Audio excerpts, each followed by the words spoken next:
I understand how your mom and dad. Good. And then mom was on getting smart. Dad's and going to bed. But I went down there. Scott. Good evening, everyone. Thank you for coming tonight. This is our February program for the Archive Speaker Series.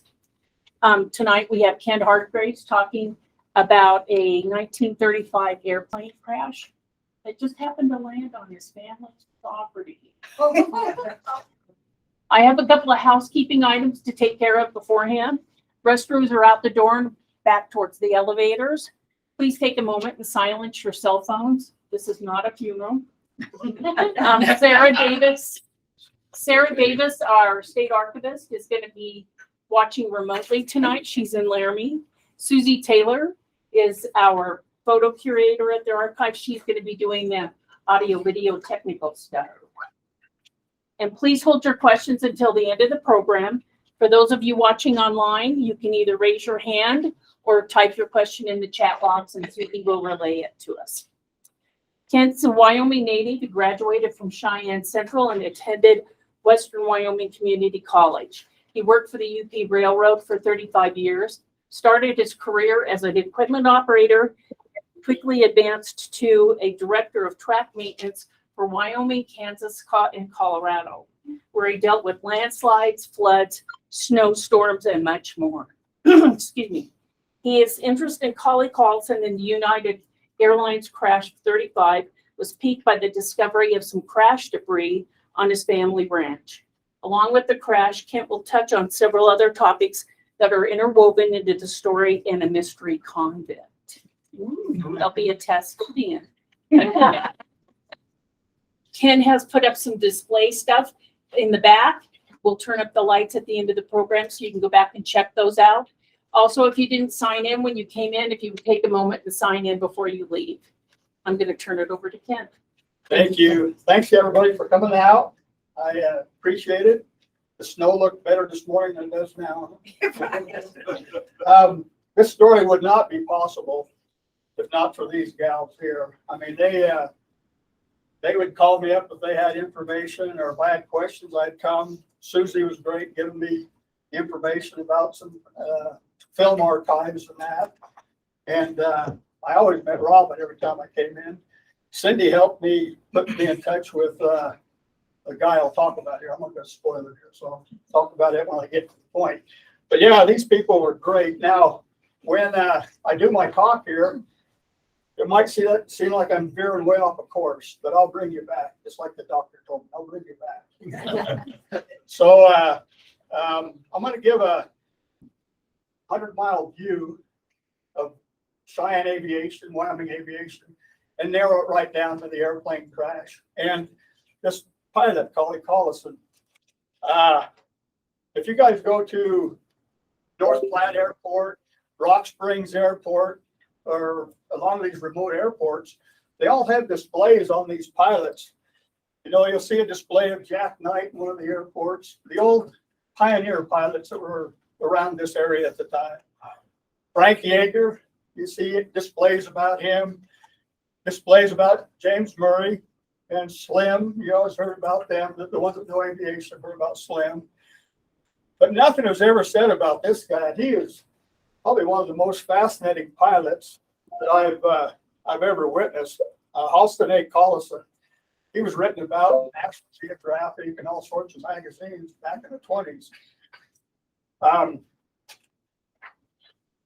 But first I want to start off with this guy. His name is Harold Brinker. He's a Cheyenne gentleman.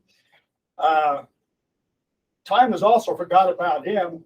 His nickname was Bird Beak Brinker. It might be due to the large facial. They also, if you read newspaper articles, they say Bird Beak Brinker or Birdman Brinker, or they had a lot of nicknames for him. But time's kind of forgotten about him, and probably none of you have heard of him, or a lot of you haven't ever heard of the Harold Brinker here. He had a bicycle automotive shop in Cheyenne, right next to the fire station back then. And he would tinker with cars, race car driver. This shows him before Harold had this shop in Cheyenne, Harold had quite a reputation as a race car driver up and down the front range of the Rockies here. Broke a lot of speed records and that. He was quite the car man. In the early 1900s, the cars were like computers of today. Everybody had them, would tinker with them, build them, and work on them and stuff. This is a 200-mile race here at Frontier Park in 1920 that he was in. And about every race you see up and down the Rockies, all the way down to Texas, you'll see him racing cars back then. He was quite the figure. Back in 1911, over in Laramie, Wyoming, they were dedicating an Elks Lodge over there. And for that dedication, Harold Brinker drove Charlie Hersick's car racing the Union Pacific passenger train from Cheyenne to Laramie, beating it by 26 minutes. But you can also see it took 2 hours to get over there to make that 58-mile journey, which today takes less than an hour. Remember, the roads were dirt and pretty rough back then. This is a similar car to the one owned by Charlie Hersick, a 50-horsepower American Traveler. Now, all of this makes Harold Brinker a local hero, but what he did in 1908 made him a national hero. I put together a little movie. I got to test the sound on this, so be ready. And this talks about what he did to make him a national hero, this local Cheyenne guy. In 1908,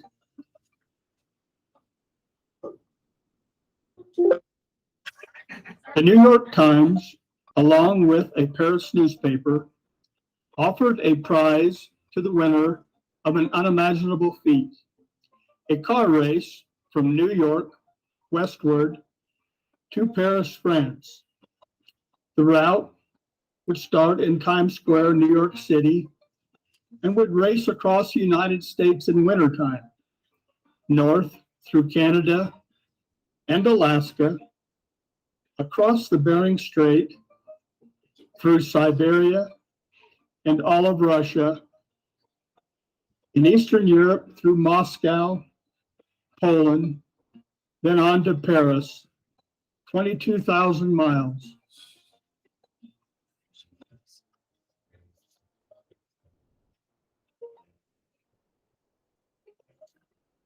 There were 6 cars in the race representing 4 countries. Countries who had cars in the race were the Germans, that had 1 car, the Protos. The Italians also had 1 car. They fielded the Zeus. The French had 3 cars entered in the race: the Dijon, the Motobloc, and the Nandine. But the United States did not have an entry, and President Teddy Roosevelt demanded that someone produce an American car to run in the race. With just 12 hours' notice, E.R. Thomas produced a car for the race named the Thomas Flyer. The race started on Lincoln's birthday in February with a crowd of 250,000 onlookers in Times Square, New York City. The Thomas Flyer was the last to show up. Told that he would not be gone for very long, the mechanic of the Thomas Flyer, George Schuster, packed his bag light for about a week's worth of travel. It was 6 months later before he returned home. The race started in a snowstorm and continued across the United States, facing tremendous odds. Yet each party did not do this for the money, but simply to represent their country and proving it could be done. Conditions got a little better going through Nebraska, as you can see in this picture at Julesburg, Colorado. By March 8th, Cheyenne was very excited, waiting the arrival of the lead racers. At the Interocean Hotel in Cheyenne, Wyoming, the American Thomas Flyer was in first place with the nearest competitor 400 miles behind. A large celebration was going on at the Interocean, with Harold Brinker in the background sipping lemonade. As it was stated in the New York Times, our Harold Brinker would travel ahead of the Thomas Flyer and meet up with it at Ogden, Utah, and become the second driver of the American Flyer, taking it on to San Francisco. The Union Pacific Railroad designated the race cars as official trains. With a conductor on board, it allowed the cars to drive on the railroad ties where no road existed. Over 80% of the race course had never seen an automobile, just horses and wagons. Note the long boards acting as fenders. These were used to ford mud holes and streams in the west. Harold Brinker drove from Ogden, Utah to San Francisco, arriving March 25th, 1908, 900 miles ahead of the nearest competitor. Again, a huge celebration occurred. In this picture, you see Harold Brinker on the left. Sitting next to him was the mechanic, George Schuster, who packed his bags lightly in New York. Harold Brinker would return home to Cheyenne, and the other two, along with Schuster, would take the car on to Alaska. They found the snow was too deep in Alaska, and all the racers, along with the two newspapers, agreed to change the course by sea to China. The American Thomas Flyer won the race in Paris, France, with mechanic George Schuster being the only man to ride the entire course. No man has ever done this, and he holds the record still today. Teddy Roosevelt was extremely happy, and he rode in the Thomas Flyer with George Schuster when it returned back home. Roosevelt told the mechanic, "I like people who do things, not the good man who stays at home." So now you ask, what does this have to do with Harold Brinker? What does it have to do with Cheyenne aviation? 3 years after the great race, Harold Brinker, hidden away in his automobile shop here, built Cheyenne's first airplane. Here's a picture of that first plane he built and flew in Cheyenne. Harold went on to fly this plane at Frontier Park. Here's a close-up of Birdman Brinker and his plane. World War I came in 1918, and Harold went into the Air Service. He died in 1955 and is buried in Colorado with this military grave marker. The U.S. Patent Office still holds several of his patents he filed dealing with airplanes, automobiles, parts, and plans. So now here's kind of how I got interested in this story. This here is my grandfather, Fritz Koster. He had a small ranch 12 miles west of Cheyenne. I grew up there. In the summertime, nothing much to do. Grandpa would have me go out and clean up that shop you see in the background there. In the dirt floor shop, he had an old hand-operated drill press, like this one in this picture. Grandpa would get upset, as I was always fascinated by it. When he was away, I would spin that drill press at cataclysmic speeds. One such day, Grandpa caught me spinning the press and told me, "Why don't you go out and check some fence?" He would often say this when he had enough of me cleaning the shop. Now, Grandpa had all of Section 11 and half of Section 2 west of Cheyenne. I had hiked all of it in my childhood, sometimes going through the John Bell Ranch to Crow Creek, hunting coyotes or rabbits, or hiking elsewhere. On this day, returning home, Grandpa asked me where I had gone that day. I told him I went to the far west fence and sat on the hilltop where those yellow blooming flowers were. He said, you know, there must have been some seeds in that airplane that crashed up on that hill. Well, you can imagine a 12-year-old boy hearing that. Boy, Wow. airplane crash. Here.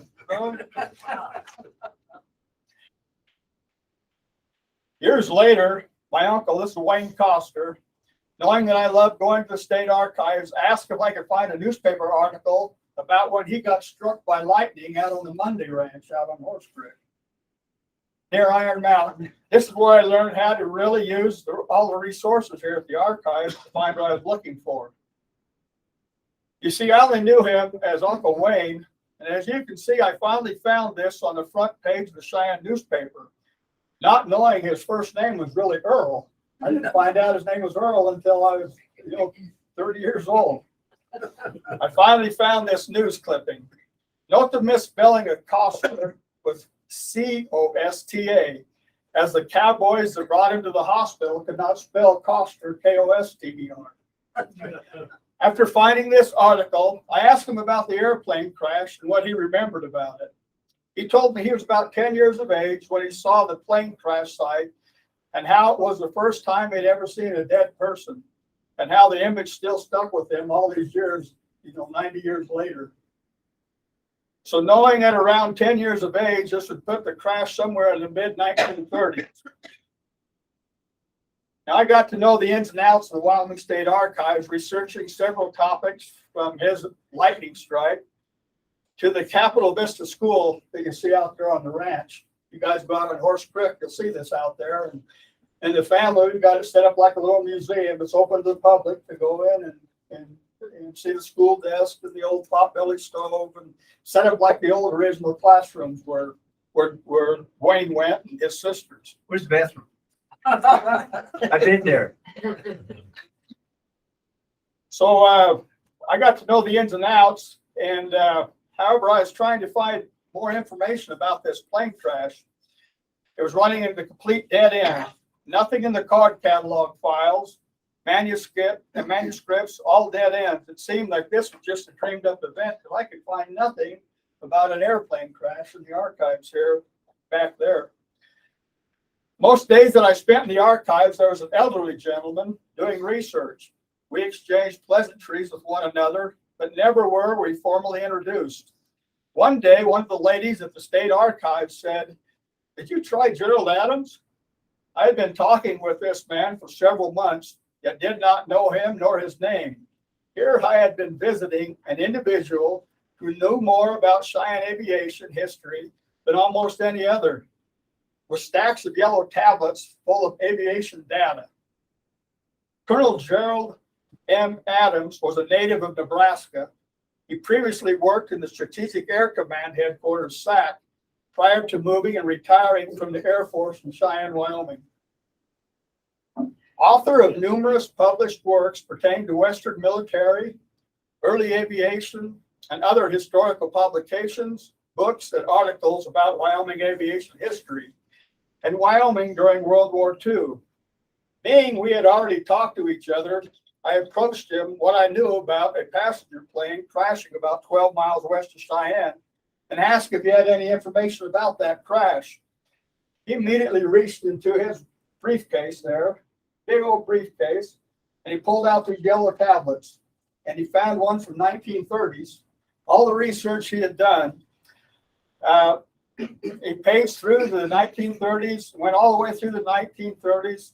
I was so excited that I had a lead to this mysterious airplane crash. What I found was another dead end. Colonel Adams said this was the only crash of a plane anywhere near Cheyenne in the 1930s, and this one is off the Greeley Highway south of town. This is what he found in all his years of research. It was as if all the air had sucked out of me. I immediately pulled up this newspaper article, the same one you see here, and this is what I saw, and this is what Colonel Adams saw: 4 die in an airplane crash. But I had been told there were bodies all over this crash, and he showed me that this crash was a test flight out of Cheyenne Airport, not a passenger plane. So what was it Churchill said? Never, never, never give up. Now here's what I saw 2 months later after going through several microfiche and over 100 news pages. Both Adams and I missed this big clue further down the same paper. So you can see this here. I guess my pointer don't work. So you see that bottom line there. It says 29 miles or 12 miles, 20 miles from the scene of a similar tragedy on October 7th when 12 people perished. Both Adams and I were amazed as it was announced in every newspaper in the world. It was announced in the London Times. That's what we missed also was Collison's picture here. We had only read about the 4 die. We didn't read about the investigation on the one that just happened prior to this. The same type of plane, identical plane that crashed south, crashed to the west. Identical. There were 4 serial numbers difference. Wow. In the plane. They're both manufactured at Boeing at the same time. We were amazed when we found this. 12 die when airliner hits the ground 10 miles west of the city. You can see all the different papers. Like I said, every paper in the world that I've looked back on this date has about this crash. But today, the day I went looking, nobody had ever recalled that this even happened in Cheyenne. Until people like us are interested in history and exhume the dead stories that are out there.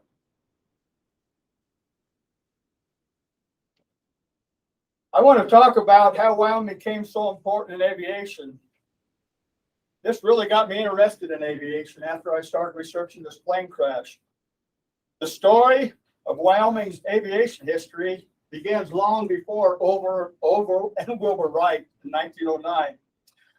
For Wyoming, it began in 1853 and 1854. Government survey teams and explorers set out to find the best, easiest route for people and products to get from the east and west and vice versa. The main purpose, however, was to find a route for a railroad to be built. The challenge was to establish a route with minimal grade, minimal fill work, and minimal number of trestle bridges. South Pass is the easiest place to cross the Continental Divide. But, and this is a critical but, the Oregon Trail route at that time was thought to be almost barren of coal. Now we know the Powder River's up on that, you know. But back then they didn't think any coal was up on the trails up there, the Oregon Trail and that. Wagon trains on the Oregon Trail traveled by horse and oxen, and all they needed was grass. Trains need water and coal.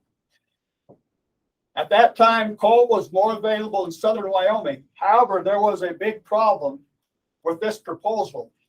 The railroad would need to ascend the summit of the Laramie Range here.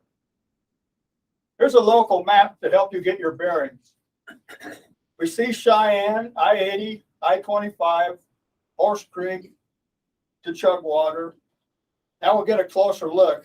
And the red box, here we see Cheyenne Pass, Lorenz Ranch, South Lodgepole Creek, along to the side of Camp Walnut. Now every survey team and party coming or going through our area trying to locate a path for the railroad to go to the Rockies made its pass through Cheyenne Pass there.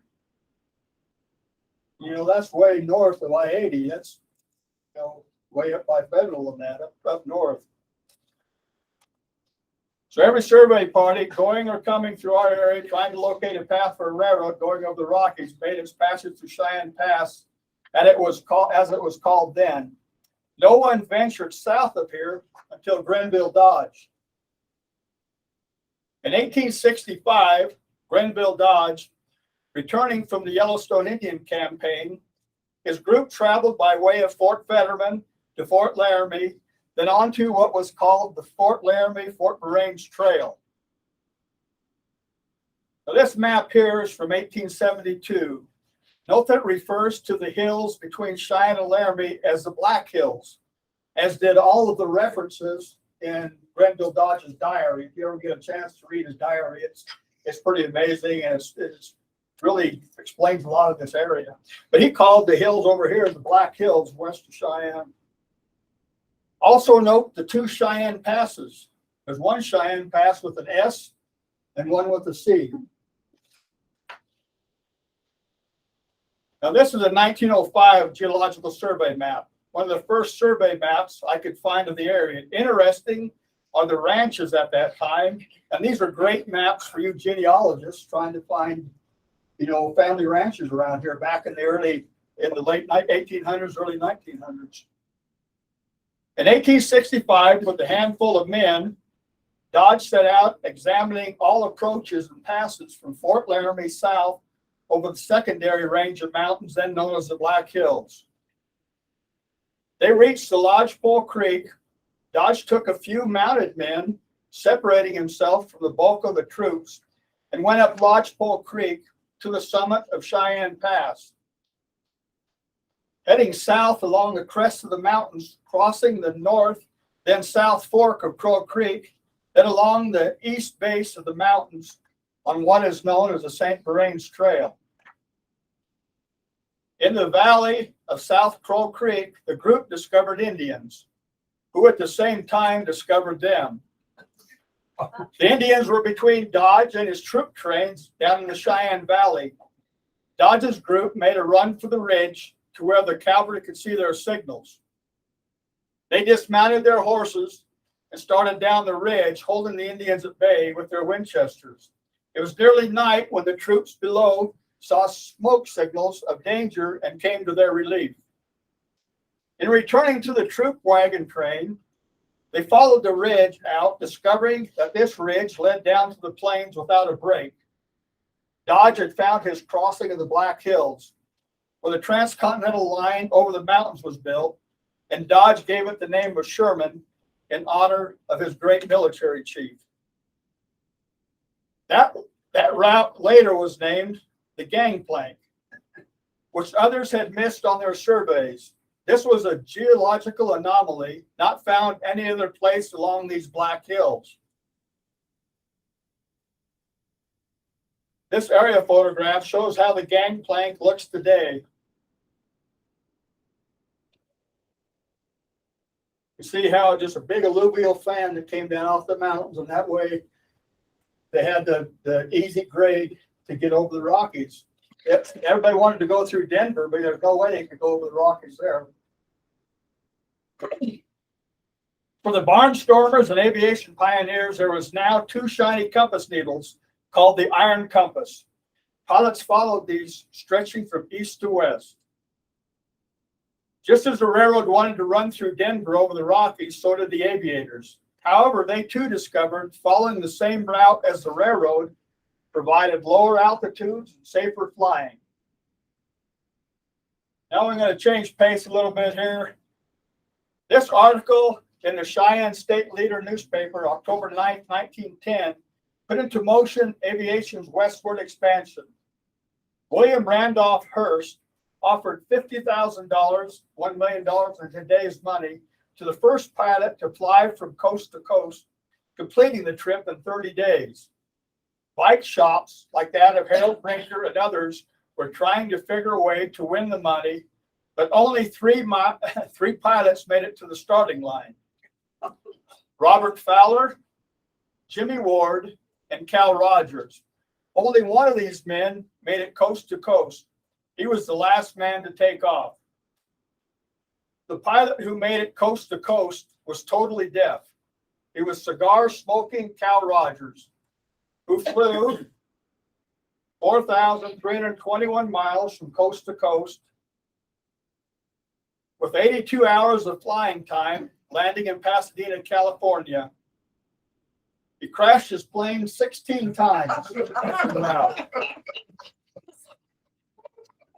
Injuries sustained for his flight were 2 broken legs, broken collarbone, several broken ribs, shrapnel blown into his arm from an engine explosion.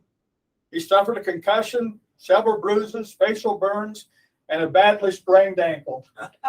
So this was tough competition back then. The flight took 55 days, so he didn't win any money. But he did show that a plane could fly across country, and that kind of started the aviation expansion. With a lot of feet. Huh? Was a lot of pain. A lot of pain. Although Cal Rogers did not have official authorization to carry mail, he nevertheless carried letters from the mayor of New York and local military officers to their counterparts in Los Angeles. Cal Rogers had carried the first transcontinental U.S. mail pouch with souvenir postcards that his wife had printed, selling them as souvenirs along with these stamps that were made. The Vin Fizz Soda Company had printed stamps as advertisements for the company. This started the first aviation westward expansion. So I got you to there, now I'm going to move another course. I got to hit all angles of this aviation. This was a political cartoon from 1916 when Pancho Villa made a border attack on the town of Columbus, New Mexico, where 18 Americans were killed. In response, President Woodrow Wilson sent Blackjack Pershing's army to pursue Pancho Villa. During this time, Blackjack Pershing experimented with a new military tool, the Curtiss Jenny airplane. This became the first aerial squadron in the U.S. The Curtiss JN-3, the Jenny, could not climb well enough to conquer the mountain areas of Pancho Villa's troops. So the aerial squadron became a dispatch and mail service for Pershing's ground units. This event, along with threats of World War I, gave a major named Reuben Fleet the task of making combat pilots out of farmers, plumbers, carpenters, and college students. These men became pilots. That's Reuben Fleet there. In May 1918, after the war, Major Fleet was tasked with setting up the first scheduled U.S. airmail. Major Fleet was appointed officer in charge of the aerial mail service. Knowing his war pilots, he chose the best ones to fly his airmail. One such pilot was a lieutenant, Halston A. Collison.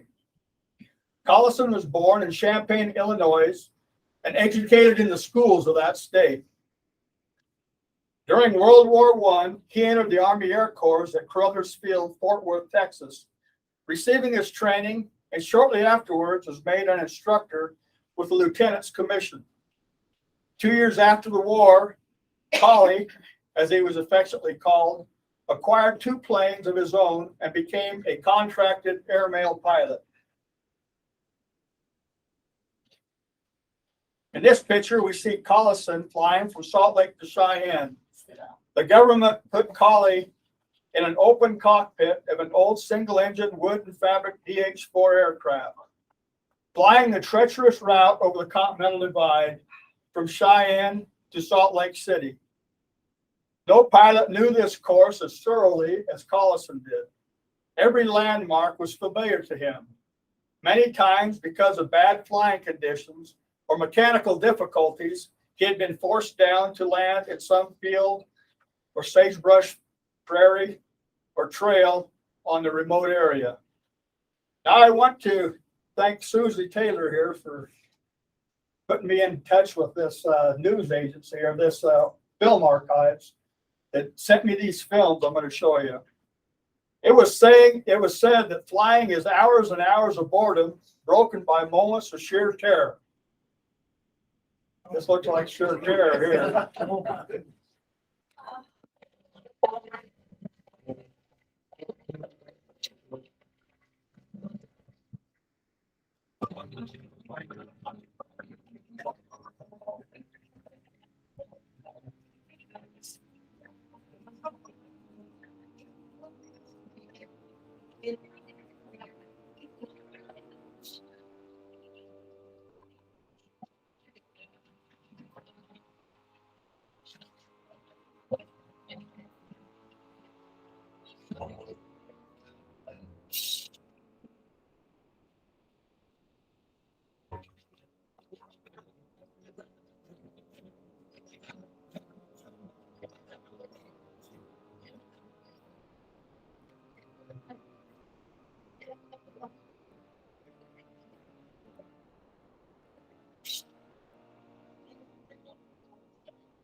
wasn't an easy job back then.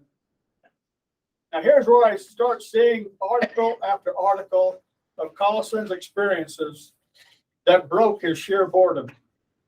October 1921, Collison left the Rollins Airport only to gain a few hundred feet of altitude at 85 miles an hour when his engine suddenly quit. As you can see by these file pictures I got here at the archives, this was sheer terror. He walked away with only bruises in this.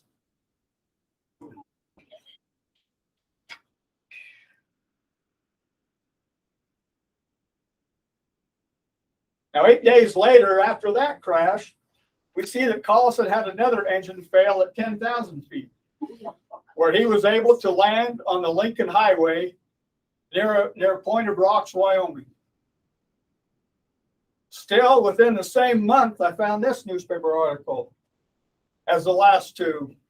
Collison set a record and probably was one of the first pilots to fly in the dark before landing lights or runway beacons. Flying between Rollins and Rock Springs around Wamsutter, Collison followed the car lights of vehicles traveling the Lincoln Highway. On Tuesday of that same week, during a heavy snowstorm, Collison flew from Rollins to Cheyenne, only to turn back at Laramie. He headed all the way back to Rollins. Then he took off again, heading back to Cheyenne, making a detour through Wheatland, around the storm into Cheyenne, and he still got the mail pouches to the train on time. Wow. So you could say Collison knew Wyoming very well. And I found hundreds and hundreds of articles. It seemed like every week there was an article about Collison and one of his exploits. Now, the airmail operation up to 1921 was strictly a daytime operation and was performed in coordination with the railway trains. Mail was carried by airplane only during daylight hours from station to station across the established routes. During the night, the mail continued its forward movement in the railway mail cars. Now, here's another video I got. In this video, you will see the mail go from the airmail to the train operations. Next, we see the mail transferred into mail vans heading to the train station. On the trains, the mail was put into the rolling post office. These trains, going at top train speeds, were occupied by mail clerks who sorted the mail into town-designated slots. Note the gun on the belt of the postmaster. All postmasters were required to have a government-issued .38 caliber pistol. This will also play into the story later on. At designated remote locations, the mail was placed in bags and secured to a pole with spring clips. The postman on the trains would have specific landmarks on his trip and know to get the bag ready for the next station. Coming up as the train approached the station, the engineer on the train would signal the train postman with the train's air horn.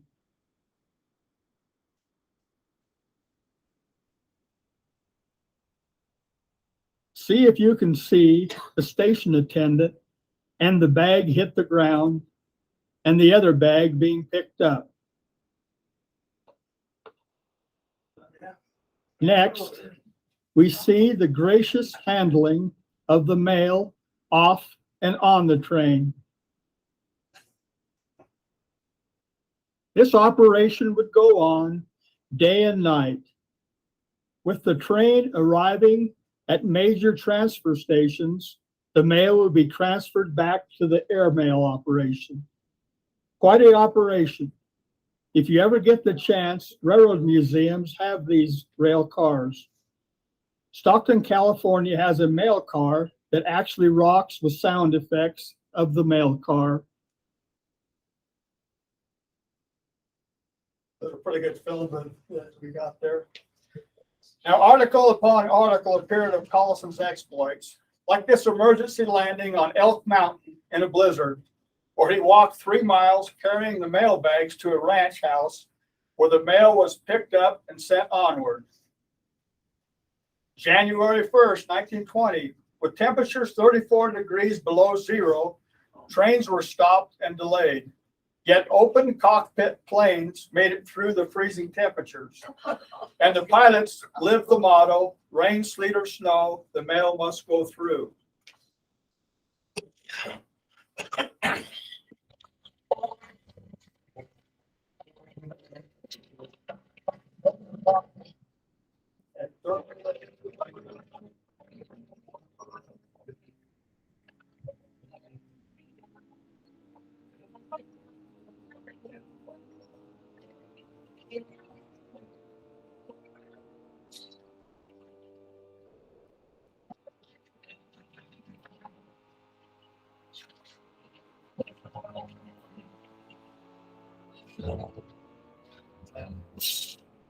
Only one casualty on this cold day was Collison and his frostbitten face, yet his mail made it through. Still, article after article about Collison and his exploits. In 1925, even National Geographic magazine, I got a copy of one back there, they all wrote about Collison's daring trips through Wyoming. I got an old 1920s Union Pacific Railroad magazine. They used to put them out every month. It even talks about Collison in the Union Pacific magazine about his exploits flying. He was so famous, yet today nobody has heard of him. You know, you hear of Murray, you hear of Slim and all them, but nothing about him. Now, Collison, he flew many special trips. Collison and actor Will Rogers both attended the Kemper Military Academy. It was known as the West Point of the West. In 1928, he piloted Will Rogers on Rogers' first airplane trip. He flew Rogers between Salt Lake City and Cheyenne in his mail plane. That's the first time Will Rogers ever flew was with Collison. But you never hear about Collison. In 1934, Collison's love of fishing caused him to overstay a leave from the company when he was on a fishing trip in Jackson Hole country with his good friend seen here, Highway Patrolman Captain George G. Smith of Cheyenne. George G. Red Smith, a Wyoming peace officer, later became the first captain of the Wyoming Highway Patrol. Collison also flew the Wyoming Governor Miller, seen here, and the University of Wyoming basketball enthusiast in 1934 to Kansas City to see the finals of the AAU cage meet. Collison lived in this house, 711 East 18th Street here in Cheyenne, for several years.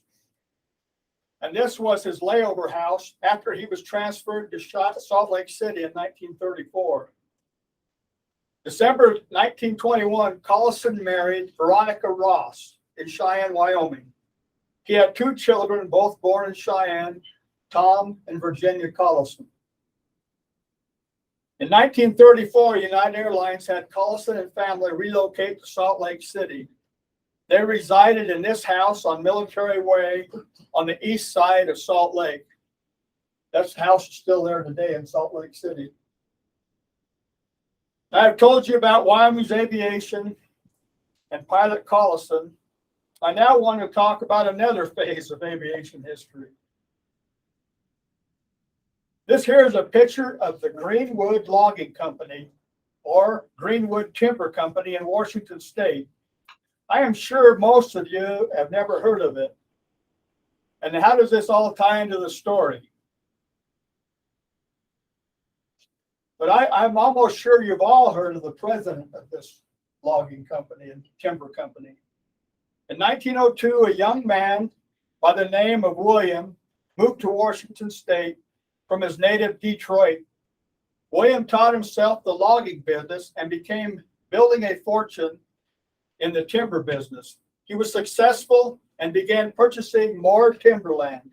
In 1908, Ready to expand his business, William moved to Seattle and established a Greenwood Timber Company. In 1910, after developing a taste for boating, he bought the Heath shipyard on the Duwamish River there in Washington. The Greenwood Timber Company was the source of Sitka spruce that was so instrumental in the early days of aviation, spruce being known for its high strength and lightweight characteristics for airplane frames. Remember Howard used a spruce goose? Spruce, lumber. It was around this time that William was first introduced to airplanes. In 1908, during the Alaska-Yukon Pacific expedition held in Seattle, he saw a manned airplane fly for the first time. This sparked his fascination with aircrafts. 4 years later, William flew his first plane, and the rest is history. Here we see William flying the first airmail delivery in Washington. William went from becoming a timber tycoon to one of the leading aviation pioneers of all time, William Boeing. Boeing's company became so large, the government made him split it up into 3 separate companies. United Aircraft Company, which handled manufacturing in the eastern U.S., the Boeing Airplane Company, which handled manufacturing in western U.S., and the United Airlines, which took over the airline operations. All 3 were Boeing companies. In the late 1920s and early 30s, air flight was not for the faint of heart. Airline stewardesses were not on the scene quite yet, so before takeoff, the co-pilot would hand out carefully sealed wax paper bags with a piece of Wrigley's chewing gum and a wad of sterilized cotton. These were not souvenirs, but essential for passengers to withstand a 24-hour coast-to-coast flight. Now, this plane here is in Casper, Wyoming. It was on display at the Casper Airport a while back. It's the Ford Trimotor. I have a little model box of one back there. Or as it was affectionately called, the Tin Goose. It was most reliable in sound and the plane of choice. With 3 engines, it was deemed safe in case an engine failed. Despite its strength, it was slow at a top speed of 100 miles an hour and could not fly high enough to avoid bad turbulence. Thus, the need for the wax paper bag and a stick of chewing gum. And the plane was very uncomfortable with thinly padded wicker seats. With 1 engine in the nose and 1 on each wing, the vibration and sound echoing through the thinly insulated cabin was often unbearable, thus the need for the cotton earplugs. In 1933, the Boeing Aircraft Company set a new standard for air transportation, introducing the Boeing Model 247, a graceful, all-metal, twin-engine aircraft that was 50% faster than the Ford Trimotor.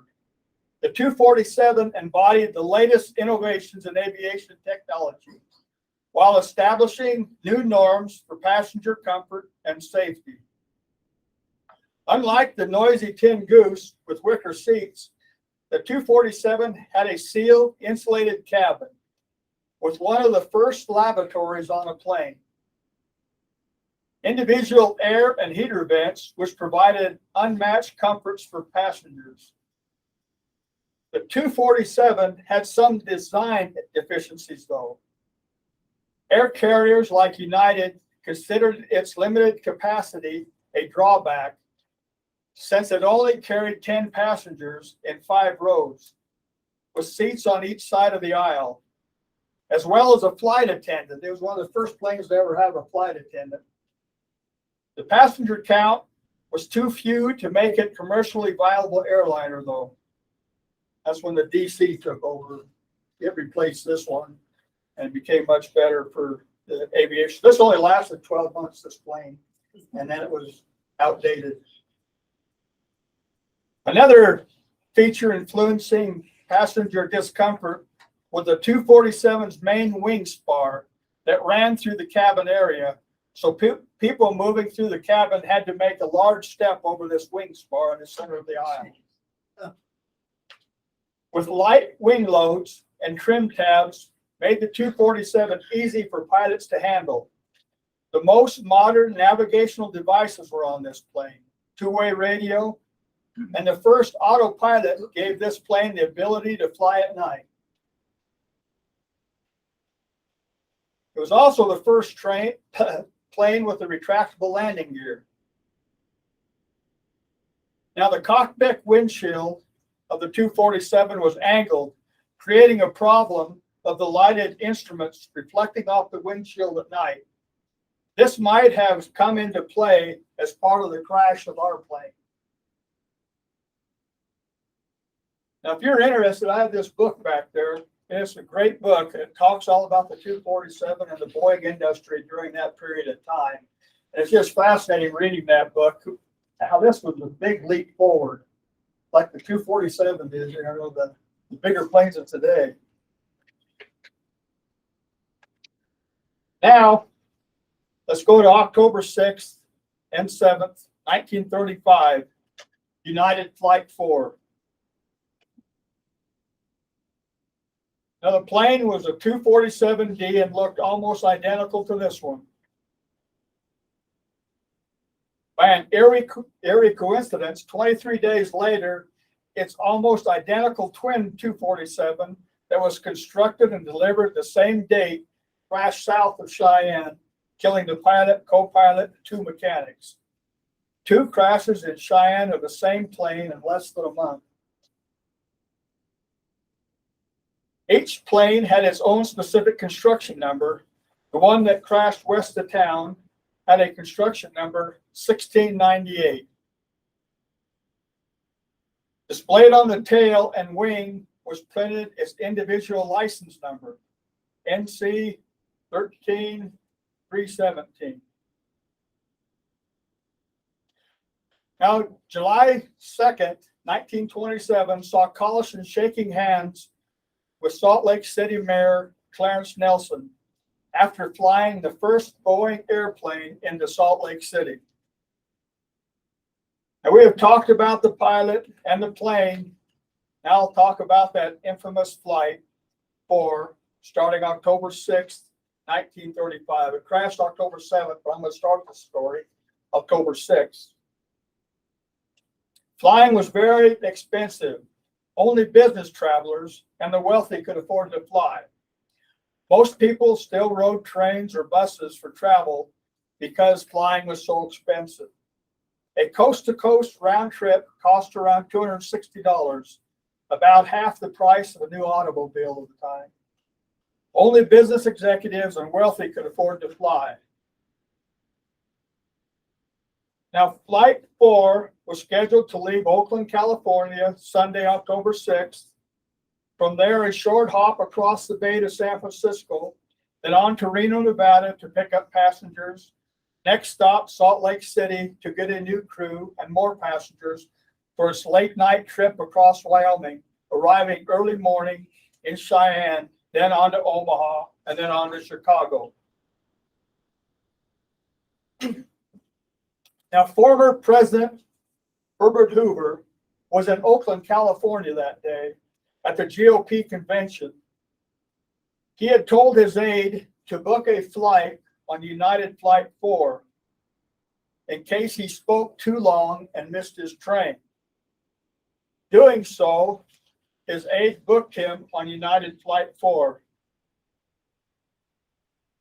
His GOP convention speech, blasting out of the Democrats' New Deal, went longer than he had hoped. However, they rushed to the train station and made the train with just a few minutes to spare. He arrived in Cheyenne the morning of the 7th on the train to discover his luck and making the train and not the plane trip. Now, the first passenger I'm going to talk about was the first to get on a flight that day. George H. Minor disliked travel by plane, but flew to Los Angeles to bring the body of his brother to San Francisco for burial. Little did his mother know that she would be burying both her sons that month.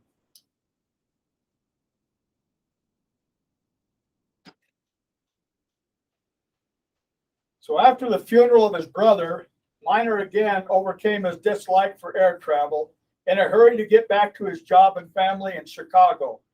Sunday, October 6th, he flew out of Los Angeles to Salt Lake City, where he would connect with United Flight 4 late that night. Now, George H. Minor, an automobile mechanic, became known as the father of pinball. In 1928, he patented the first pinball machine. The Bailey Game Company hired George as a chief engineer to get and retain his patent. His patent was for the All-American baseball machine. Today, you can buy this machine for $79,000.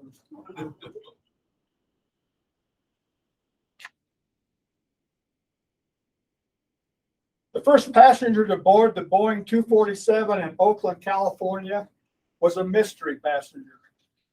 United Flight 4 was ready to leave the gate at Oakland empty for its trip to San Francisco. But at the last minute, a mystery passenger ran to the gate too late to investigate his identity. The ticket was for a Walter B. Crandall of the Associated Oil Company. This man boarded the plane and traveled alone to San Francisco.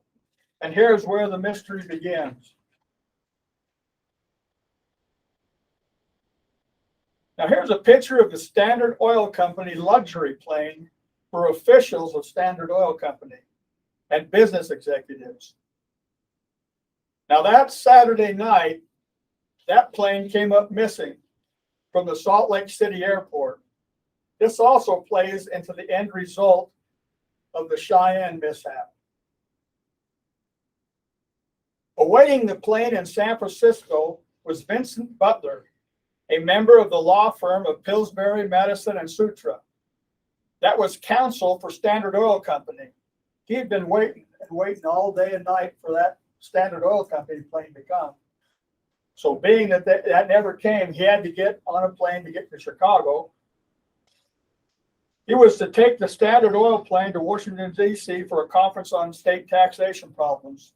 Butler was a prominent attorney and keen mathematician and a reputed tax expert. Butler instead had now to board the United Flight 4 along with the man holding the Crandall ticket. Two other passengers would board at San Francisco. However, they would go only as far as Reno, Nevada. Another person had booked a passage on United Flight 4 to go all the way to Chicago, W.H. Steele. He failed to appear at the San Francisco airport, so missed his flight, yet he escaped the fate of the other 12. The plane flew on to Reno, with 4 passengers arriving on time at the Reno airport. Socially prominent Juliet Hillman of Pittsburgh would board the plane, planning to fly home to Pittsburgh. She disliked traveling on trains because they made her ill. In Reno, she had been visiting her sister, staying at a dude ranch at Reno. It was stated that she was the wealthiest of all the United Airlines passengers. Her father was the head of the J.H. Hillman Coal and Coke Company, the largest in Pittsburgh. He also had been a director of United Aircraft Company. The 2 other passengers disembarked at Reno, and the plane left with 3 passengers aboard, bound for Salt Lake City. Now we're going to go up to Portland, Oregon, where 2 other passengers were bound for Salt Lake to catch United Flight 4. In Portland, Oregon, the millionaire president of the Great Lakes Dredge and Dock Company, John F. Cushing of Evanston, Illinois, had been on a trip inspecting several government projects in the West. Cushing was born in Arapahoe, Nebraska, the son of a blacksmith. He worked his way through college and went on to Notre Dame. After he graduated as a civil engineer, he went to work for the Great Lake Dredge and Dock Company. Advancing in 1922, he was elected president of that company. In 1931, he donated $300,000 to Notre Dame for a new school of engineering, which is today known as Cushing Hall. Along with Cushing was passenger Carolyn Cathcart of Portland, Oregon. Her son was a United pilot and would be the pilot for this flight to Salt Lake City. His name was Darrell Cathcart, who flew the Extreme Western Division of United Airlines. Now remember that missing Standard Oil Company plane that Vince Butler was supposed to catch? Well, in Salt Lake City area, pilot Collison had spent most of the day Sunday helping search for the Standard Oil Company plane since early that morning. Now he would need to pull an all-nighter flying United Flight 4 into Cheyenne. So he had spent like 24 hours in flight time trying to find that plane that crashed in Salt Lake City.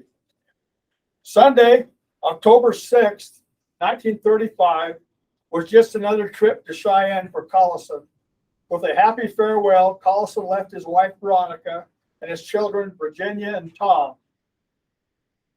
Meeting Colley at the terminal was his crew, co-pilot George E. Beatty and stewardess Leona Mason. At 27, George Edward Beatty, because of his initials, he was called Jeb. Jeb was the youngest crew member. Beatty graduated from South High School in Denver, Colorado, and went on to Colorado Agricultural and Mechanical College at Fort Collins. He then went on to the Army Air Corps Air Training School at Kelly Field, Texas. His reputation as a bold airman included the story that in parachute practice jumping, he just about invented skydiving. He liked to be the last one to jump out of the troop plane and free fall long enough to be the first to land on the ground. He left with a commission of second lieutenant, and he was employed by United Airlines for about 2 years. He was headquartered here in Cheyenne. Leona Mason was a stewardess for the flight. Working in Denver area as a nurse, she joined the United team a little more than a year prior to this flight to get closer to her home. Leona Mason was a Wyoming native born in Kemmer, Wyoming, and spending her childhood in Rock Springs, she also knew Wyoming very well. Along with her belongings, Leona brought along a book she had been reading, Look Homeward, Angel. The flight from Reno arrived in Salt Lake City on time, and the crew changed with Collison as its new pilot. The plane was refueled for the flight to Cheyenne. Collison also found a full passenger list. There were the 3 on board from Reno,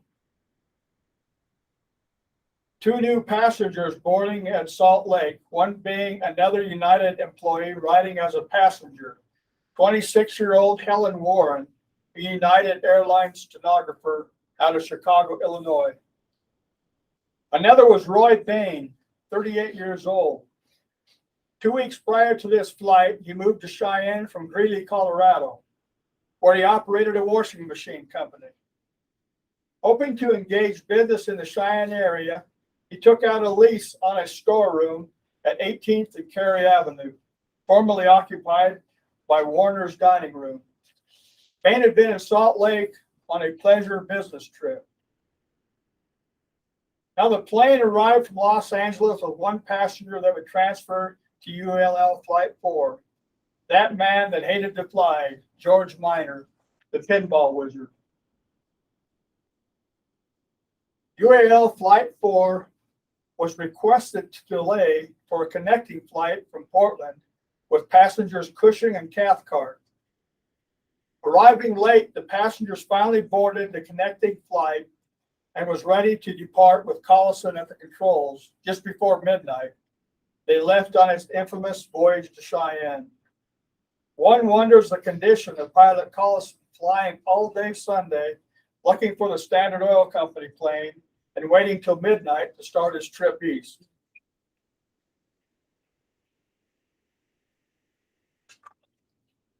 Here's the 12 passengers leaving Salt Lake City for Cheyenne. Note the Walter B. Crandall passenger. The mystery passenger. Now, the transcontinental air route followed the Union Pacific tracks for several reasons. This was the shortest route with the lowest elevation, and during the day, pilots had a visible trail to guide them. Beacons had been located along the route to guide pilots at night. These beacons consisted of 50-foot towers painted red and white with rotating light beacons flashing in Morse code. This one here is at Medicine Bow, Wyoming, station number 32. At the base of the tower was a 54-foot concrete day marker in the shape of an arrow, pointing to the next higher numbered beacon. That is, the next beacon to the east. They were installed as navigational aids. These were originally painted chrome yellow with an 8-inch black border. During the night, this arrow was lit from above by bright lights mounted on the beacon tower frame. One such tower graced Sherman Hill and could be seen on either side of the range. West of Cheyenne, there had been additional lights, one being Silver Crown Signal, named from the Silver Crown mining district, shown here on the left side of the picture. That's why Silver Crown is named, from the Silver Crown mining district, west, kind of out by on Happy Jack, by the bunkhouse. At 1:44 in the morning, this radio transmission came into the radio room. Cheyenne, this is Collison, UAL Flight 4, reporting good flight over Walcott. So at 1:44 a.m., the plane was between Rawlins and Laramie, Wyoming. The next transmission, heard a little while later, was this report from the co-pilot Beatty. Cheyenne, this is Beatty, UAL Flight 4. We're on approach to Cheyenne. Plane functioning well, fit for remainder of flight eastbound. Now here's the actual weather report on that morning, October 7th, 1935, out of Cheyenne. It shows it was calm and warm with good visibility. Historian Steve Wolf, a retired airline captain with over 23,000 miles of hours, told me he questioned the temperature and dew point spread noted in orange. The spread was about 4 degrees. As these two numbers come closer together, fog or clouds are likely to form. At 2 in the morning, the report gives Cheyenne weather as clear with visibility at 30 miles. This may not have been the case 10 miles west of Cheyenne at a higher altitude. In fact, with today's computer technology, plugging these same numbers in, these exact numbers, show you would find fog or cloud present about 800 to 1,000 feet above the ground. The airport had operator Ewald in the radio room, trying several times to reach United Flight 4, come in, United Flight 4, come in. Again and again he tried, UAL Flight 4, come in. Finally, at 2:17 a.m., co-pilot Beatty radioed back. Cheyenne, this is UAL Flight 4, 4,000 feet over Silver Crown Beacon, ready to glide down for the scheduled Cheyenne landing, requesting ground wind information. Over. UAL Flight 4, wind from the northeast, 5 to 10 miles per hour. Westbound plane is on the runway. Please use caution on your approach. Over. Ewald radioed these landing instructions and followed with UAL Flight 4, did you copy? Over. For over 20 minutes, Ewald tried and tried again. At 2:30 a.m., Ewald went outside in the clear night air.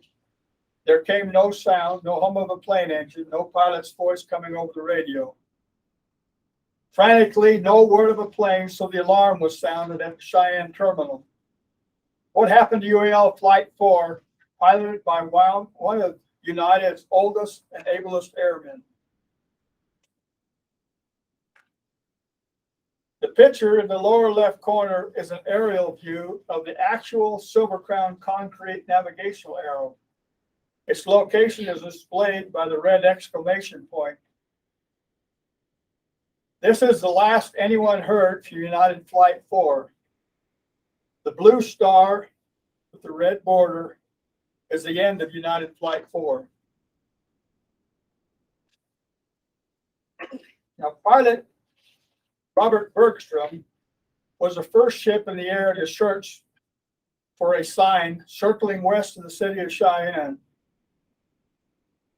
Collison's friend, Captain Smith, the same friend he went fishing with, was notified by United a few minutes after the alarm was sounded. He phoned another good friend of Collison, Chief of Police T. Joe Cahill.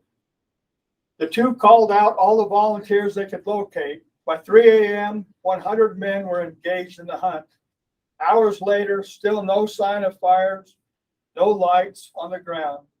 By 5 a.m., other planes joined in the search, but nothing was seen. The Colorado and Southern Railroad Special Agent William Lane stopped at a ranch 15 miles west of Cheyenne, the ranch of John Arthur Francis. His father, Ed Francis, came from England and started the ranch around 1882. Most knew John Arthur Francis by his middle name and called him Art Francis. The special agent asked Art if he would join in the search. At that time, there was a dirt road going from Silver Crown railroad siding straight through on the north side of Crow Creek and through the middle of Fort G.A. Russell.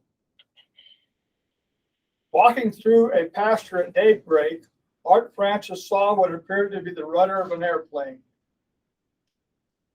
Flying above was Robert Bergstrom, who spotted the wreckage at 5:54 a.m. A dark mass of debris on the hilltop was all I could see in the semi-darkness, said Bergstrom, upon returning to the airport, but I knew what it meant. Other United planes went to the scene of the crash and circled overhead to direct the airline officials. Francis returned to his truck and flashed his lights to give notice to other searchers in cars and on foot coming from the east. Soldiers on foot and in cars were traversing the prairie east of the Coster Ranch. Fritz Coster, seeing several cars and people with flashlights, woke up the young 10-year-old Wayne Coster, seen here in the picture. Looking southwest in the lower pasture of Section 10, they saw Art Francis flashing lights, so they headed on foot to the crash site, not knowing what it was. Everyone described the scene as one of the most ghastly sights they'd ever viewed. Bodies were strewn all over. I didn't stop to examine them closely because it was evident they were all dead. All the bodies were so badly smashed, said Francis of his first encounter. I saw the pilot with a crushed head, and that's all I wanted to see, reported Wayne Coster some 60 years later. County Coroner Paul Worland and P.J. Anderson of the Wyoming Air Service were the first official ground search teams to reach the site, along with Collison's good friend and fishing partner, Captain George Smith of the State Highway Patrol. The patrolman, Gerald Morris, Chief of Police Cahill, and other officers were quickly on the scene to take charge. The 76th Field Artillery of Fort Warren was called. At once, men and ambulances were dispatched under direction of Captain Henry Love. Their ambulances joined others from the city and bringing bodies of the victims back to Cheyenne. The fort sent 200 soldiers to the station around the wreckage to keep back the curious. The media of the time described a very vivid picture of the crash site. The impact of the ship was with such force, it is believed that both engines were in full operation due to the speed of impact and the marks of both propellers on the ground. This is the film footage of that actual plane crash taken by the news agency out of Colorado.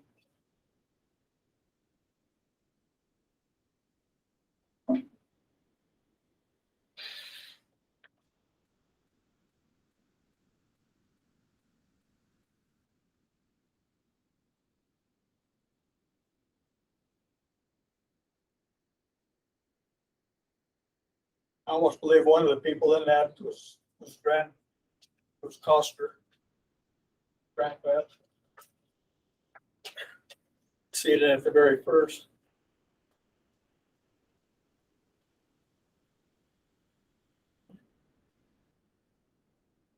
The area of the crash is a rolling grass-covered terrain, typical of southeastern Wyoming.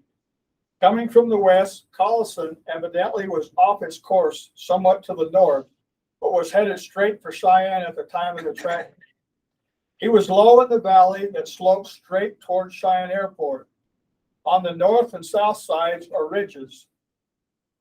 That the giant plane was nose downward for a landing became more evident as officials attempted to reconstruct events leading up to the crash. It had missed a knoll about 50 feet west of and higher than the one where the propeller blades first hit the ground. The course of the wreckage indicated that there were 4 distinct collisions with the ground. The craft first struck the ground at the top of the knoll, scalping the hillock.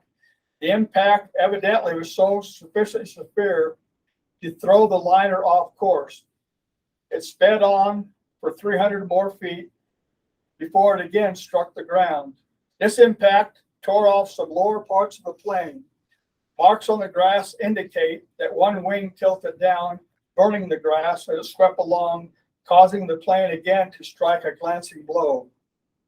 This collision was so severe that both motors were torn loose and were shot off to the left angle from the course of the ship, coming to rest near the bottom of the valley 200 feet apart.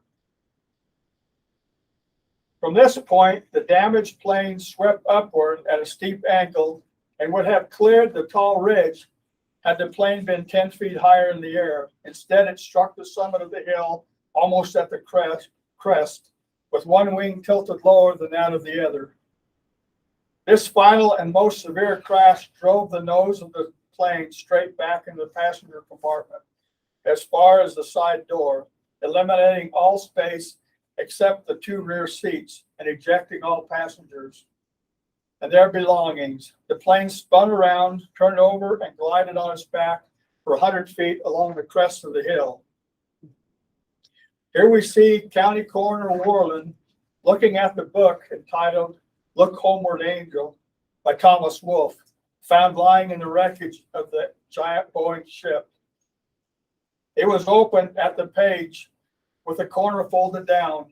"Oh God, how horrible," the last words the stewardess had read. It was only a part of the many personal belongings of passengers on that ill-fated plane that were strewn along the course it had followed. There were popular music sheets, wearing apparel, cosmetics, magazines, and numerous other articles scattered. County Coroner Paul Worland obtained bags and cards from United Airlines and immediately began to identify and tag the bodies with the assistance of United employees and putting the belongings of each in an individual bag. One passenger unaccounted for was Associated Oil Company executive Walter D. Crandall, to whom a ticket was sold. However, one passenger had an identification indicating he was Robert Henry Renenbohm of Redwood City, California, and holding in his possession was the Crandall ticket. After preliminary identification was done, the bodies were loaded into 3 Fort Warren ambulances. Captain Smith loaded Collison in one and then led the procession to the morgue. Before the bodies arrived at his mortuary, Worland telephoned to Laramie for help. An embalmer left Laramie at once with additional embalming supplies. T. Joe Cahill was good friends with Pilot Collison. Here in this newspaper clipping showing and him examining a blood-spattered glove which Collison proudly exhibited to him a week prior to the crash. Chief Cahill radioed ahead to have streets blocked off. The police were especially vigilant to keep the children at a distance. Smith parked his vehicle across the middle of Capitol Avenue to hold back traffic. The ambulances waited in line, each in turn backed up to the curb, and the 12 bodies were carried into the mortuary. Worland assisting a pathologist, Dr. Sal Zuckman, to conduct tests of the bodies for carbon monoxide before he would decide whether or not to conduct an inquest into the accident. One theory was that something went wrong with one or both motors, sending carbon monoxide gas into the pilot's compartment. Worland had already received word from millionaire Hillman to have his daughter placed in the most expensive presidential bronze casket he could find for her trip to the remainder of the journey. Back at the crash site, William Poss, postmaster at Cheyenne, reported that all the mail on the plane had been salvaged. 22 bags of mail were taken from the wreckage and dispatched eastward as soon as possible. Now, the Post Office Department in 1922 required that all chief pilots of mail planes carry an assigned gun, and the postmaster's next mission was to find Collison's automatic Colt pistol 38. This is where you see the postmen on the train. You notice 6 or 7 of them had guns issued to them they were wearing on the mail trains. Now, Shanty McCleary, a well-known boxer of the 76th Field Artillery at Fort Warren, one of the 200 sent to guard the site, told Police Chief Cahill he saw a gun at the crash site.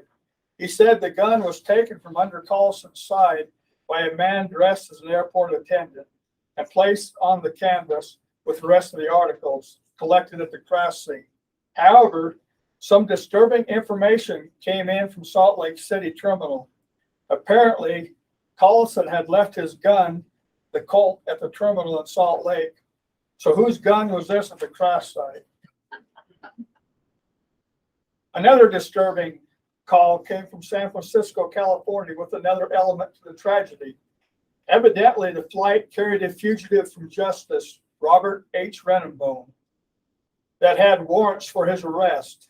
This, along with the strange gun, gives a whole new theory as to what might have happened, and a lot more questions, such as why H.A. Collison, who was well known as the highest flyer on the unit coast to coast, who had a mania about staying high above the ground so he would always have a way out if something went wrong, would nose down into a crash in the hill in Wyoming.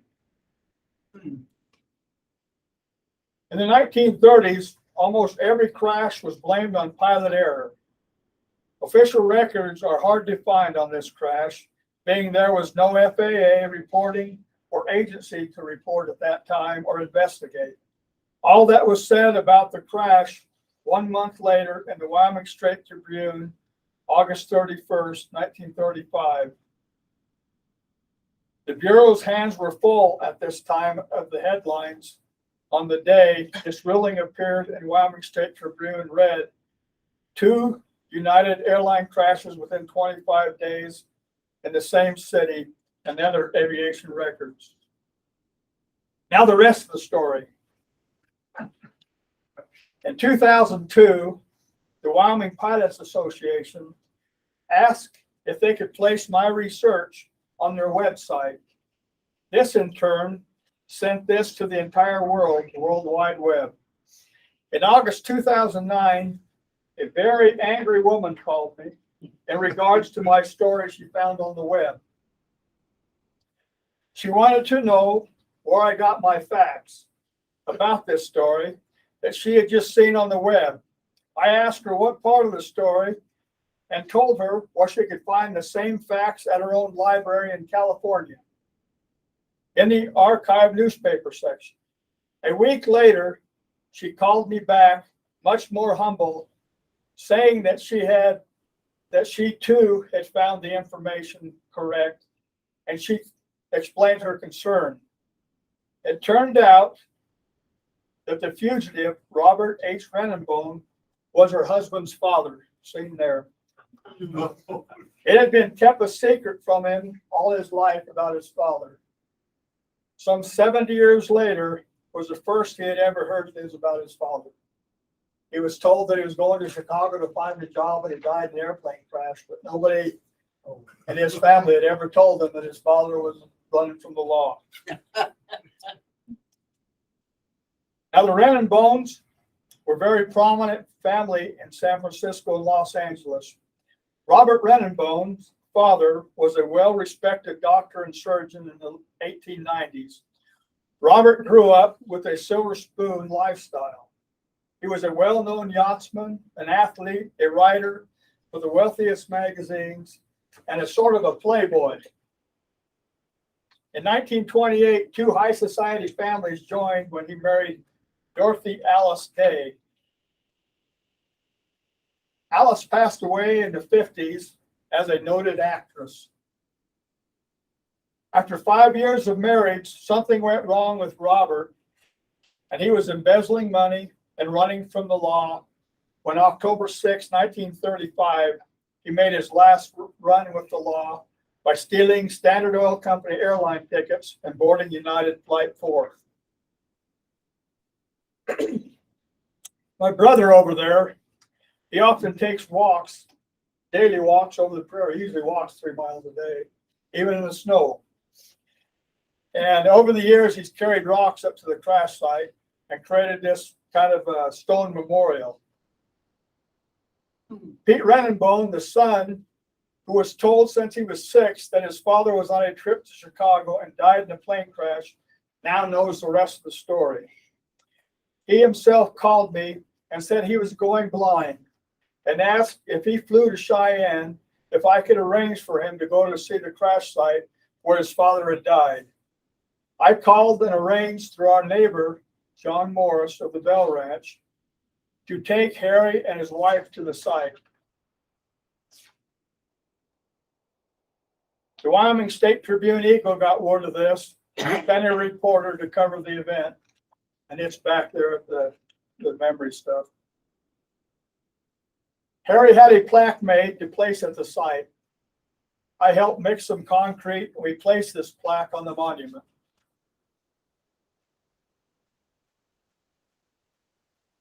Here's 4 passengers who missed that fate of Flight United 4. President Hubert Hoover was able to catch a train instead.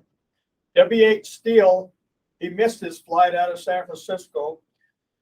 Lois Shields, traveling with her uncle, washing machine salesman Bain. She had a sister who was very ill in Portland, so she made arrangements to change her flight and instead fly from Salt Lake to Portland. And Hugh Coburn, a United employee, who gave up his ticket to a paying passenger. As for Vince Butler, his fate was inevitable. As United Flight 4 ended on a hill in Wyoming, and the Standard Oil Company plane he was to take ended on the west bank of the Great Salt Lake. That's where they finally found that Standard Oil Company plane. So you guys need to decide what happened. Pilot Collison, he was the most experienced and noted high flyer. Yet he had been several hours flying the previous day looking for that Standard Oil Company plane. And his gun was missing. The Boeing 247, the most modern tech, best navigational equipment. Why were the cabin lights on full power? When they were investigating the wreckage, they found the cabin lights were in full power. And a pilot never turns his cabin lights in full power, especially this plane with the windshield the way it was, because all of the instrument lights would shine in the window and you couldn't see where he was going. So they always turned them off on the descent into an airport. But they were found in full bright position when he crashed. I don't have any of this written out. I gotta read It it. says 2 crashes. 2 crashes the same month, both with low altitude. And actually, there was 4 planes crashed, 4 247s crashed in fog. And so that kind of, you wonder if it was a foggy condition that night. Passengers, wealthy and influential. Convict on flight. Now, a month earlier, a plane had been sabotaged with the mechanics where the bomb was placed on it, a 247 out of Illinois. Weather, a good weather report, yet the dew point, possible fog 500 feet or greater. So this is kind of towards the end of my story. He was blamed for the crash, like almost all pilots were back then. They're all blamed for their crashes.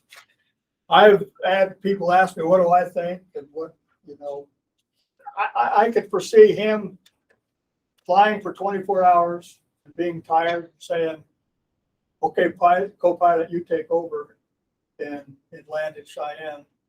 And, you know, everybody was so tired on that flight because they had overstayed in Salt Lake waiting for that Portland plane coming. But people have written me all sorts of theories, and I've got some of them back on the boards there. And pilots have written me, given their opinions, you know, between the lights. Why was the lights on so bright? Why was this? But with no aviation, you know, inspections and stuff, it's just something everybody's curious about. And one last note.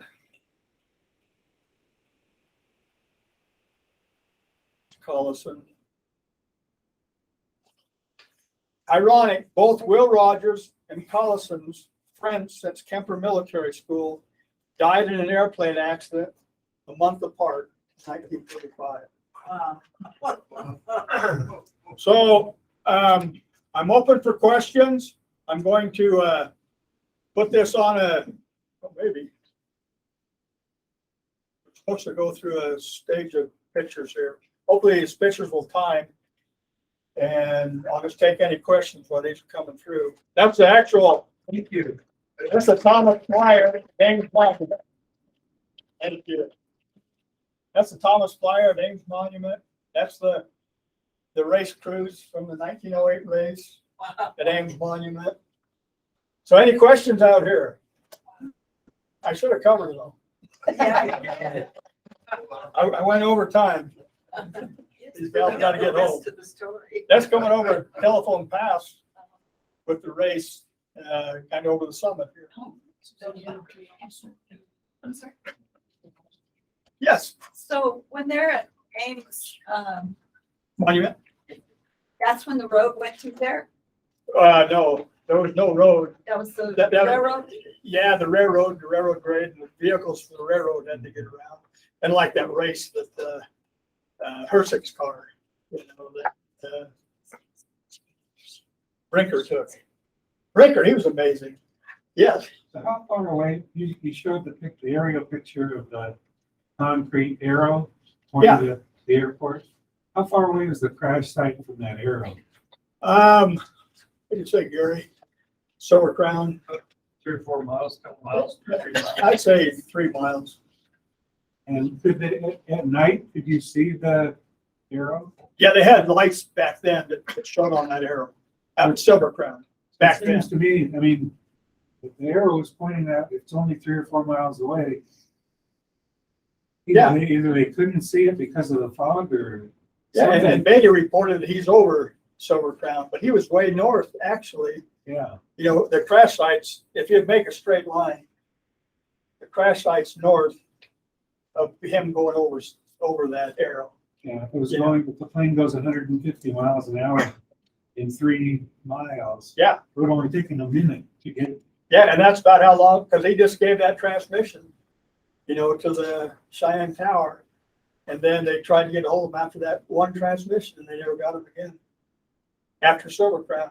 And whether he was actually over Silver Crown or he could see it off in the distance, I don't know if any of you guys have been out that way, but that was there up to the last time I was out there. That arrow was still out there. But they're getting so much development out there now. If it's still out there, he didn't get to it. And so if he was communicating back and forth with the tower, so it seems unlikely that he fell asleep, right? Well, yeah, that's true. But I mean, what my theory is that because he was on the radio, that Collison was asleep, and that he was co-pilot, and he was going to take it in, and that he was just unfamiliar with the ground. He might have been flying lower than Collison normally flew. Collison usually flew way high, and he'd come down. He was known for coming in at a steep angle. I mean, I've got newspaper articles where he was coming in steep angles. So it's all a guessing game, but it's interesting. It's so interesting it happened here. And do you know where the switch is that turns on the internal lights? Yeah, there's a picture of the dash and the console there, and I think that light switch is marked. Because the guy that sent me that was a pilot. He said, this light switch. I just Let's wonder, go back and look at that. maybe they accidentally switched on the lights. And Blinded themselves. that was a major complaint. If you read that book, the 247, that was a major complaint of pilots, was the windshields were angled like this, and all your instrument lights, even if your lights are off, you'd have lights reflected behind you, from the cabin. And it was a flaw, and you read about it in all sorts of books, that 247. That was a flaw in it, I didn't know whose gun it was. And the gun, that's a big mystery, because he got his issued gun in Salt Lake. They found it in his locker in Salt Lake. So whether he had another gun, or you always wonder about Brendan Bone or what was going on in the plane, I mean, just a lot of theories. But it's funny, when she called me, she was so upset on the phone. And I tried to calm her down. I said, what's looking for? Sure enough, she went. You can imagine, they were a prominent family, and that was a big scandal, But he was quite the playboy, as I read different articles. And his wife was an actress, actually, back then. Real fun. Yes. Good question. Does your family still own that property where the crash was? Gary and Pam do, yeah. Well, no. See, what happened was Grandpa had Section 10 and Section 2 and half of Section 2, and they were checkerboard. And so he made a trade with John Bell, and him got together and made a trade where his came in the line, and John Bell got the 10. But it's actually on just across the fence on Section 10. So it's on the old Bell Ranch, or Morris. well, John Morris, had it. Second question is, what was the purpose why they carried guns? The mail was such a sensitive deal, back then, that all the mail people, the postmasters, and you'll see in that one train, on that one video, 4 of them had guns. I guess the old train robbery days from Bill Carlisle and stuff like that. You know what I mean? Because that'd be something that people would want to get their hands on, is any money or valuables that was on the mail train. Yeah. She was next. That's okay. My question is, when did you start this church, and when do you consider yourself that's? I added a I bunch. mean, if you do consider yourself that. I added a bunch this year of those videos. People keep giving me information and stuff, and I added those videos this year. And I actually got a copy of all the. This is another interesting thing. I got a copy of all the death certificates of every passenger on there. And what kind of amused me there, they were all filled out by the same person, but when you came to the millionaire gal, Hers was typed out neat. I mean, the same wording, but all the rest scribbled in. Hers was nice and neat, you know, and the attorney, Vince Butler's, his was nice and neat. Everybody else just scribbled in. I thought that was, I just found out this year. I thought that was, let me go again. Well, back then, didn't they, money was sent back and forth through the mail because Gold they didn't have was checks sent. and Gold was sent. gold and silver, yeah. Matter of fact, gold was sent up to the time that I started the railroad. In 1978, there was a gold train that derailed into the Bear River over there. And boy, that was amazing. You get out there to derailment, and there's these special agents everywhere. Not even railroad special agents, but federal agents. You know, and they had scuba divers and stuff going into the. And later we found out it was gold bullion. What is it? It says crushed skull and body what? Yeah, this one of the death certificates here. No, but what does it say after body? Crushed skull and body injuries, I think it said. Oh, okay. But they all these death certificates were awarded the same. Oh, no, I mean, everything was on them the same, except the neatness of the millionaires and the attorney. Any other questions? Yes. Did you answer, when did you start this? I started it, must have been 92 or 93. I started it. You know, that's when I found Wayne's, got struck by lightning. That was an interesting story too. If you ever get out to the schoolhouse on Horse Creek, I got that story up on the wall. It blew his boot off, blew his eardrum out. I remember as a kid seeing him with a scar across him here, you know. And it's amazing he survived. The horse died, and the horse was laying with him, you know, on the ground because he was riding the horse, killed the horse, blew his boot off, and stuff. But that was just an amazing story too. And another amazing thing, I'll keep you guys all night. Too many stories. That was that storm that he got struck by lightning. He was a 13-year-old boy. His name was Wayne. He was struck by lightning out here. We got all the records on it. The same storm that came through and hit him with lightning hit a 13-year-old named Wayne on his horse in Colorado. Oh, And they document that. So when, who was it? The fence post. When the fence post got a hold of that, they got both guys together and compared all their stuff. They wrote a bit article about same storm, two boys named Wayne, both 13 years old, riding fence with their horse. You know. Small world. Okay. I Any other appreciate you guys all coming. I'm gonna go to the back table there and look at that stuff. Yeah, be sure to check out his displays at the back.